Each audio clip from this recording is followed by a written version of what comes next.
Good afternoon, everybody. It's Rick Asbury coming to do the Sunday school lesson for the week. And get my cameras set up the right way. I'm coming on early today because I have some errands I have to do this afternoon. And at first I said 2 because I thought that would be soon.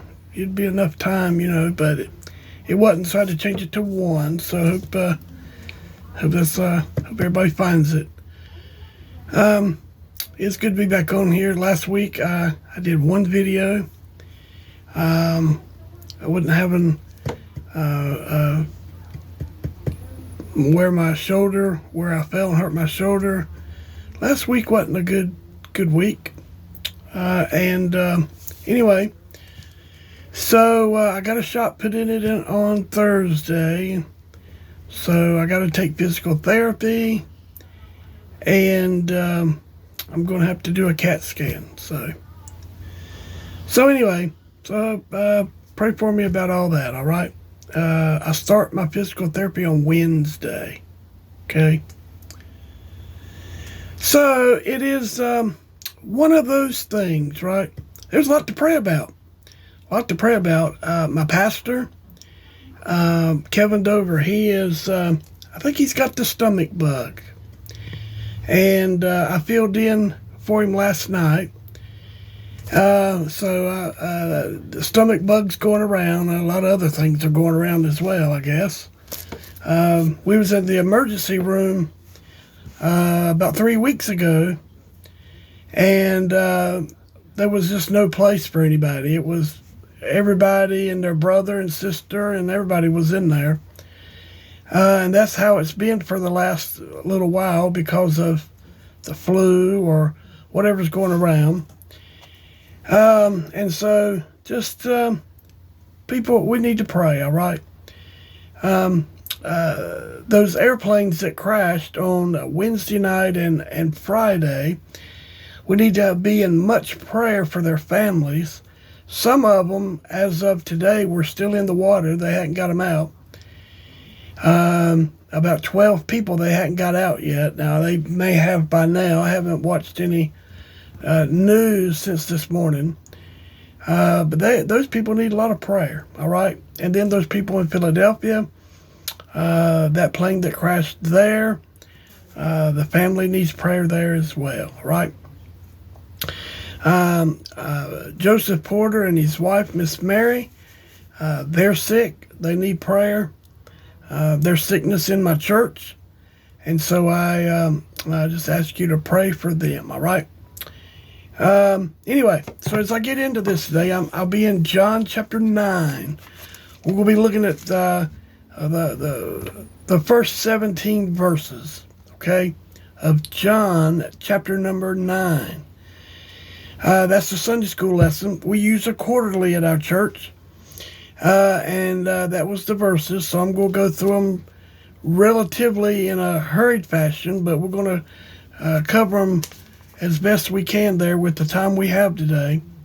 If you go back and look at John chapter number 8, the very last verse 59 of John chapter 8, look what it says. It says, then took they up stones to cast at him, but Jesus hid himself and went out of the temple, going through the midst of them, and so passed by. Now, I don't know how he went through them, and I just, I don't know how he went through there and they didn't see him or any of that. But he did. He's God, all right? He can do anything he wants to do. So then we get to verse 9 of John. Look what it says. It's a continuation of chapter 8. And as Jesus passed by, he saw a man which was blind from his birth. So he was blind. He come out. There's people every day that's born with deformity of some sort. Maybe they're missing an arm or a leg, or who knows what the disability could be. You could go through and name a bunch of them. But this man, he was born blind. he was born, he couldn't see. Okay? Now, let me just say this. When we were out in sin, before we got saved, we were just like this blind man. We were blind, and we could not see. Okay? It took the miraculous touch of the Lord when we accepted him, that he took the scales off our eyes, if you will, the blinders. When they used to plow their fields, and they would use a mule, and they'd go behind. When I was a kid, I remember my friends that lived down the street from me. They had a nice garden, a field, and his dad, I saw him. I watched it with my own eyes. His dad plowed with a mule, and can I just tell you, that mule was just wearing him out. All right, I can only imagine what that's like. But he had blinders on. They put blinders on those mules so they'll go straight. Okay, and so that's what we had on us before we got saved. Anyway, so this man is born. He was born blind, and his disciples there in verse 2 asked him, saying, "Master." Now, I want you to think about what this is said. And his disciples asked him, saying, "Master, who did sin, this man or his parents, that he was born blind?" Okay, well, guess what? It couldn't have been the man. Okay, because when you're born into this world, you're born as a baby. And a baby can't sin, okay? He's not accountable. And so the man, as being a baby, well, he couldn't have sinned, and even his parents didn't either. If we look in, you can go to verse 3. Jesus answered, "Neither hath this man sinned, nor his parents, but that the works of God should be made manifest in him." So who creates in the womb? It's God, right?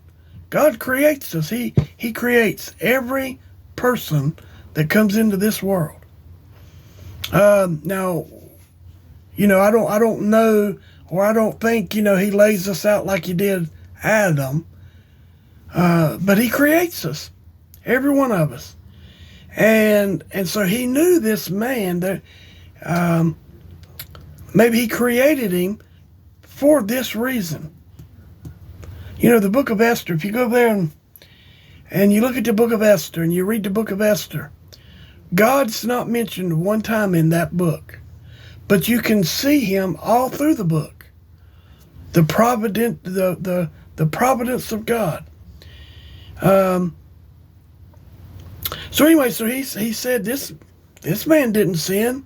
His parents didn't either. But that the works of God should be made manifest in him.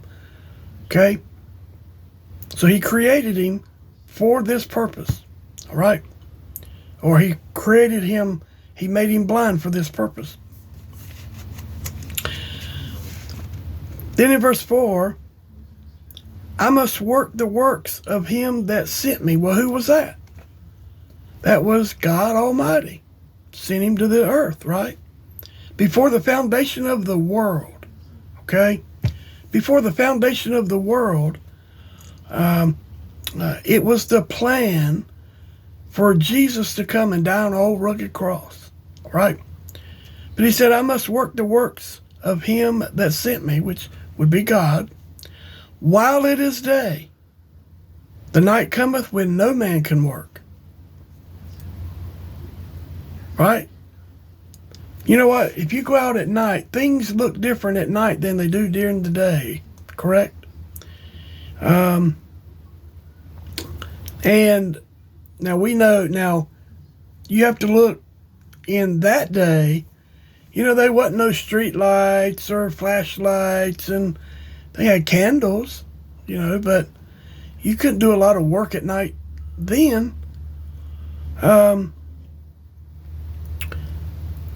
So this phrase doesn't mean that Jesus somehow stopped being the light of the world. See, that's what it's talking about there. You can go back over to chapter 8, verse 12. What does it say? I am the light of the world. And that's what he's talking about. And he is the light of the world. And guess what? If we're Christians, like we say we are, our light, we're supposed to let our light so shine, right? So are we doing that? Are we letting our light shine? We're supposed to. So that doesn't mean that Jesus, he stopped being the light of the world.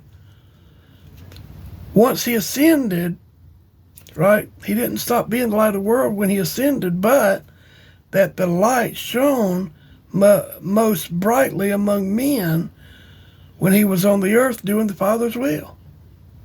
You have these disciples that was around him all the time, these apostles.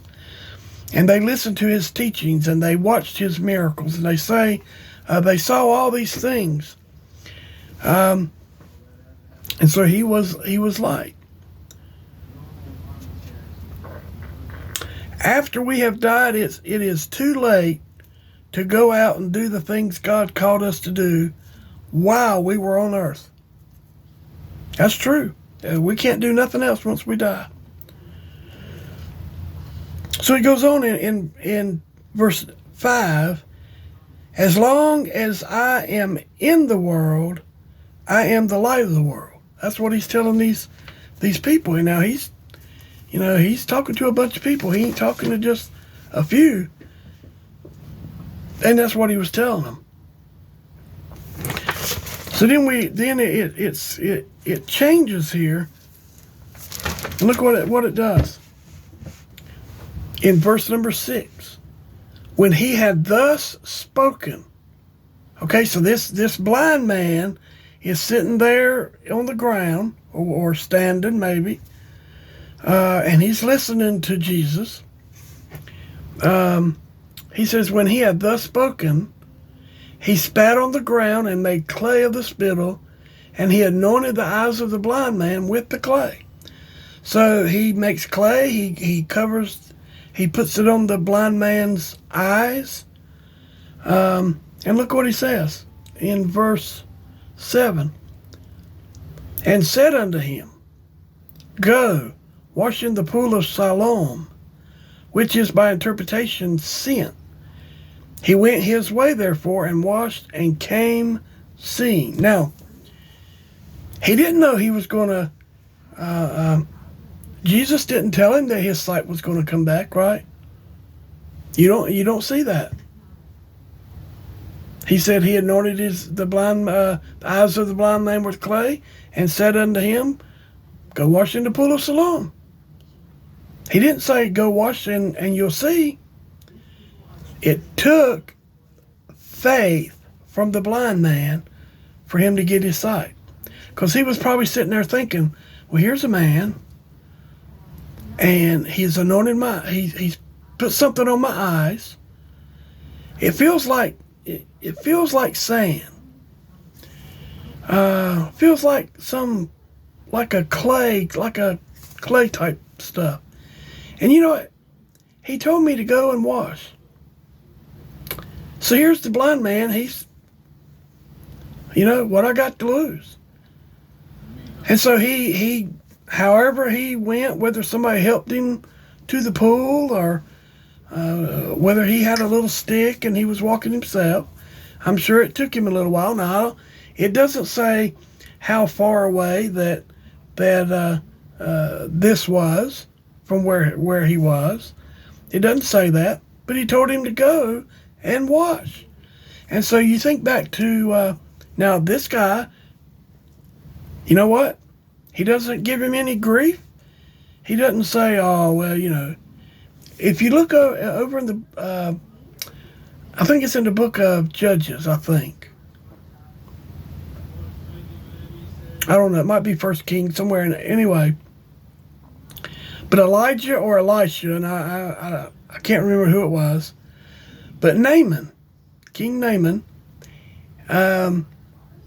he had leprosy. And so Elisha or Elijah, and I can't remember which one, they told him to go dip himself 7 times in the Jordan.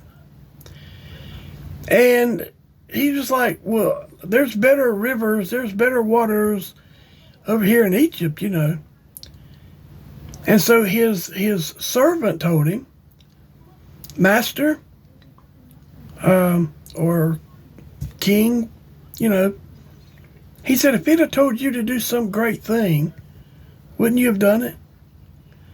And so after a while, after Naaman huffing and puffing, and he said, okay. So then he went and he did what he was told to do, and what happened to him? The leprosy left him. See, if we just do what the Lord asks us to do, how much better off would we be? How much better off would we be? So this guy, he went. Okay? So we get to verse 8. The neighbors, therefore, and they which before had seen him that he was blind, said, is not this he that sat and begged? Is this not he? Look at verse 9. Some said, yeah, this is he. Others said, he is like him. But he said, I am he. He's telling the people, look, I'm the same guy. That this man come by and anointed my eyes. He put something on and told me to go. Well, I did. It's me. I did. I went and done what he asked me to do. Faith. Right? It's like the 4 people who took that man into bed and let him down through the roof. Remember? And so Jesus told them, because of their faith, you're healed. It takes faith. We got to have faith. And you know what? I just wonder if there's actual faith in the churches today. If your church is anything like mine, our church has dwindled because people's not being faithful. Now I know there's some that's sick and they can't help it, and I'm not talking about the sick. I'm not talking about the shut-ins, the ones that can't get out. I'm not talking about them. I'm talking about willing or able-bodied people that could come to church, and they just found that they got other things to do. And so Jesus said when he comes back, will he find faith on the earth? If he come back right now, there's not a lot of faith. All right. And then verse 9 and 10, it says, therefore said they unto him, how were thine eyes open? Now, this is the Pharisees here and the Sadducees. You know what? This is not being political, but if you look at our politics today, the Democrats act a lot like Pharisees. They do. Hey, man, hello there, Mr. Douglas. Mr. Van Fleet, good to see you on here today. I'm praying for you, all right? But the Democrat Party they act like the Pharisees did back in the Bible days, right? They're hypocrites. I'll call that. I'll say it. They're hypocrites. They say the Pharisees would say, do as I say, not as I do, right? That's what the Pharisees would say.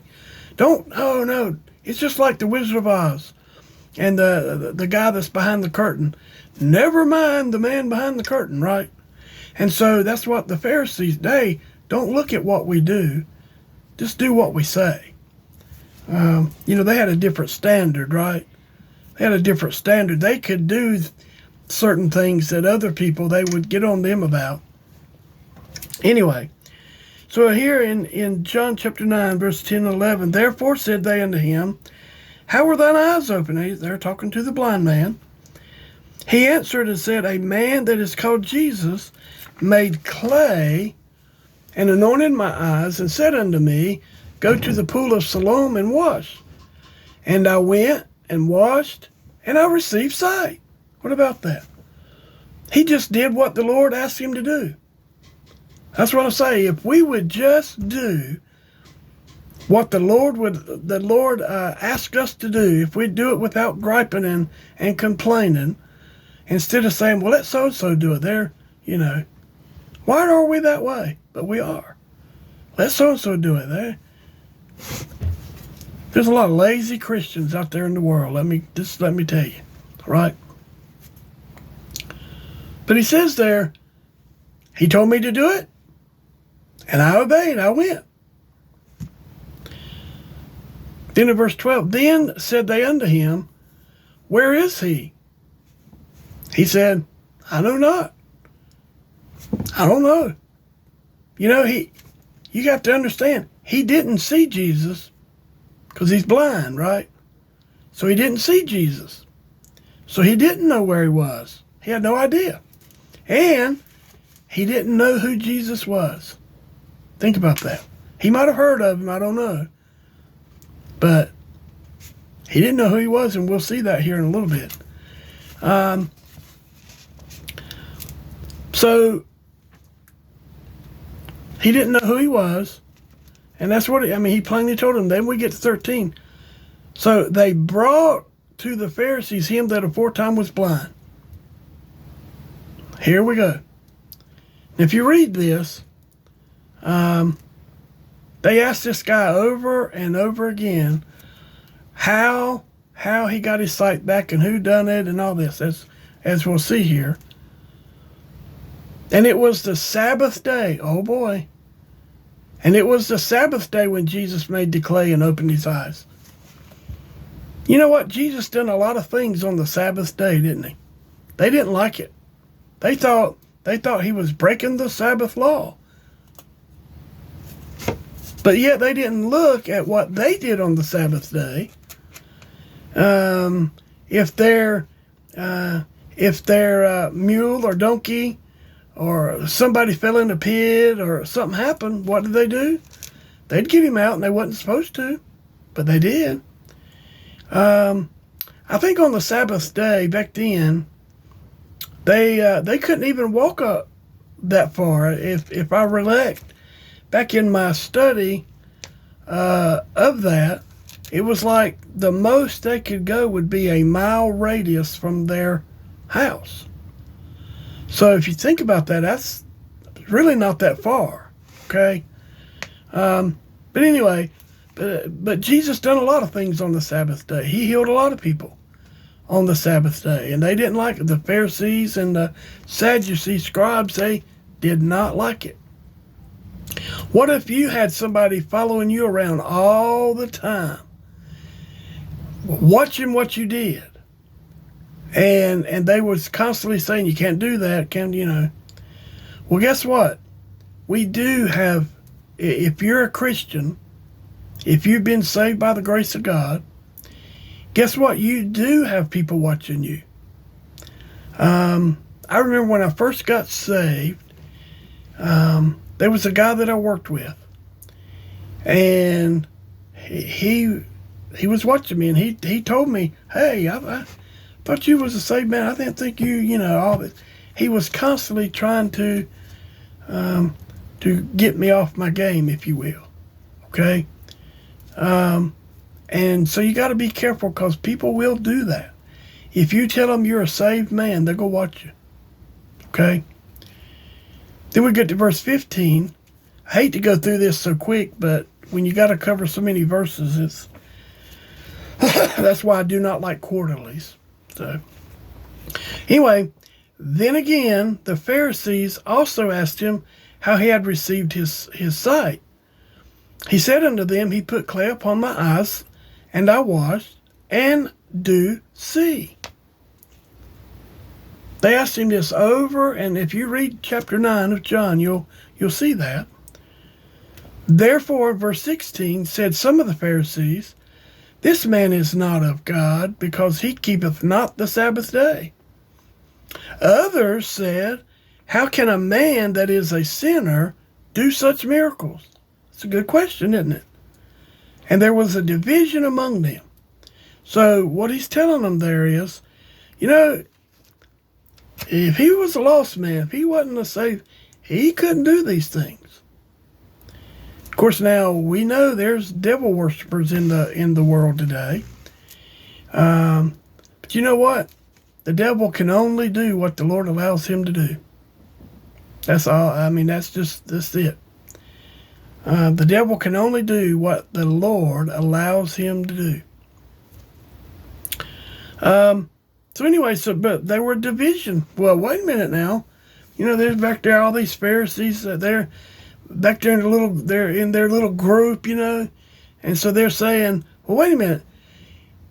How can this man do these kind of miracles if he's lost, if he's not a Pharisee, or if he's not a Jew, or, if he's not a saved person?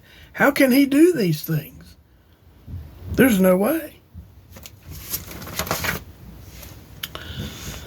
So verse 17, so they say unto the blind man again, what sayest thou of him that he hath opened thine eyes?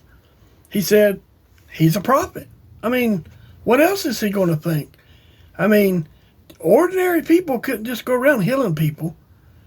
You have these people in today's world.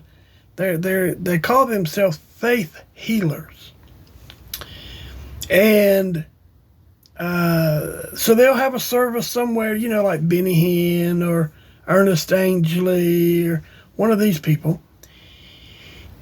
And so, you know what? They can't heal nobody.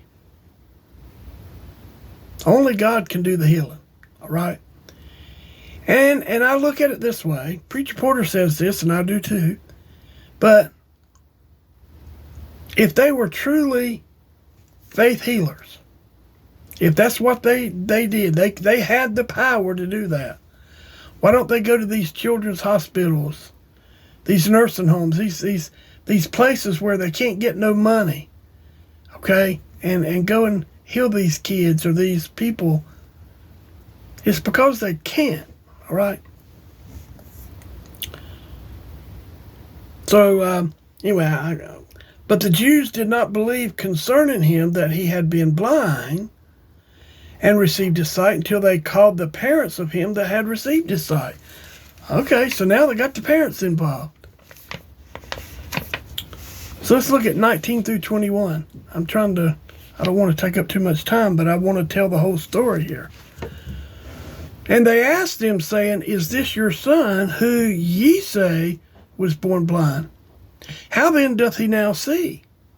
His parents answered them and said, we know that this is our son, and that he was born blind. But by what means he now seeth, we know not.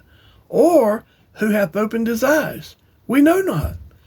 He is of age, ask him, he shall speak for himself. So, back in that day, you couldn't speak against these Pharisees and Sadducees. They would throw you out of the synagogue. They would throw you out of the temple. You would be ostracized. And so that's why, they were afraid of the Jews, the Pharisees. They were afraid of them. So that's why they said, he is of age. Ask him. Now, I don't know how old this guy is.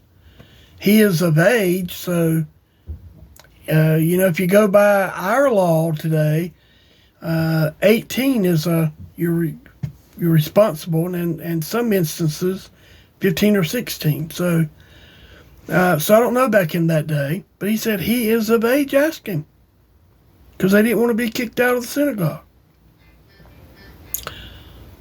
Then we get to verse 22 and 23.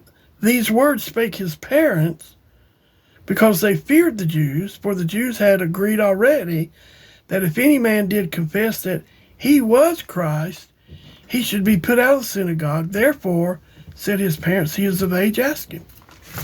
All right, now I'm going to skip ahead. All right. Because they keep asking him, about him being blind and how all this stuff. But I'm trying to get to that part. You know, they were Moses' disciples. That's what they said there in verse 28. Then they reviled him and said, thou art his disciple, but we are Moses' disciple. Yeah. They said they were never in bondage, right? And they were in bondage to Rome at the time. We know that God spake unto Moses, as for this fellow we know not from whence he is. Verse 29. I'm trying to get to this.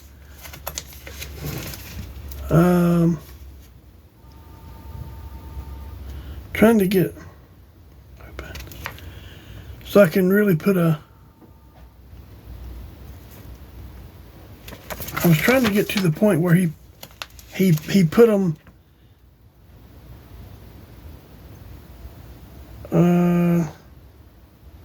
Okay, I got to go back. I missed it somewhere. I wanted to get to this. Oh, I almost went over it. But anyway, he tells these Pharisees, well, you know, they keep asking him that, so he says, well, would you want to be his disciple? Right? And then that's when they threw him out. So in verse 35, Jesus heard that they had cast him out, and when he had found him, he said unto him, dost thou believe on the Son of God? Verse 36, he answered, the blind man answered and said, who is he, Lord, that I might believe on him? So see, he didn't even know. And you know what? Believe it or not, there's people today that don't know the Lord. Okay? Think about that. They've never heard of Jesus, and that's sad. You think everybody, especially living in the Bible Belt, especially we live in the buckle of the Bible Belt, and there's still people that hadn't heard, believe it or not. So, and Jesus said unto him, thou hast both seen him, and it is he that talketh with thee. And he said, Lord, I believe, and he worshipped him. And so you see here, this man that was blind, now he knows him. And guess what? So just to put a bow on this, I hate I had to go so quick, but that's how we were. Before we got saved, we were blind, just like this blind man. We were blind. I said that earlier in the video here. But we were born blind as well. Okay? And one day, whatever day it is for you, but June the 9th of 2006, the blinders were taken off of me.